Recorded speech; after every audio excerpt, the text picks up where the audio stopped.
ভারত ও পাকিস্তানের মধ্যকার শান্তি চুক্তির পর বিশ্বজুড়ে যুদ্ধবিরতির পক্ষে একটি জোরালো সুর উঠেছে। এবার ইউরোপ ও যুক্তরাষ্ট্র একযোগে রাশিয়াকে চাপ দিচ্ছে ইউক্রেনের সঙ্গে অন্তত ৩০ দিনের জন্য নিঃশর্ত যুদ্ধবিরতিতে যেতে। ইউক্রেনের রাজধানী কিয়েভে এক বৈঠকে মিলিত হয়েছেন যুক্তরাজ্য, ফ্রান্স, জার্মানি ও পোল্যান্ডের শীর্ষ নেতারা। তারা স্পষ্ট বার্তা দিয়েছেন, রাশিয়া যদি যুদ্ধবিরতিতে রাজি না হয় তাহলে তাদের উপর আরও কঠিন নিষেধাজ্ঞা দেওয়া হবে। যুক্তরাজ্যের প্রধানমন্ত্রী কিয়ার স্টারমার বলেন, এটা ইউরোপের পক্ষ থেকে শক্ত বার্তা। পুতিনকে এখনই সিদ্ধান্ত নিতে হবে। তিনি কি শান্তি চান না আরও ধ্বংস? জার্মান চ্যান্সেলর ফ্রেডরিক মার্জ জানান, যদি রাশিয়া শান্তির সুযোগ না নেয় তাহলে ইউক্রেনের প্রতি সহায়তা আরও বাড়ানো হবে।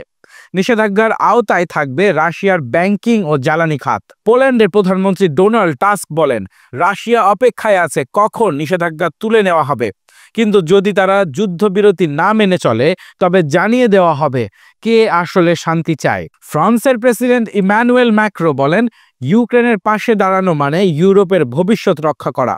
তিনি বলেন, এই যুদ্ধ এখন শুধু দুটি দেশের মধ্যে সীমাবদ্ধ নয়, এটা ইউরোপের নীতিকেও প্রশ্নবিদ্ধ করেছে।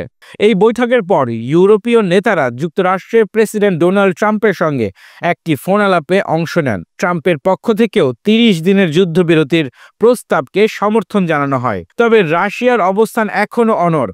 তারা বলছে, যুদ্ধবিরতির আগে পশ্চিমাদের সামরিক সহায়তা বন্ধ করতে হবে, যা ইউরোপ ও আমেরিকার জন্য গ্রহণযোগ্য নয়।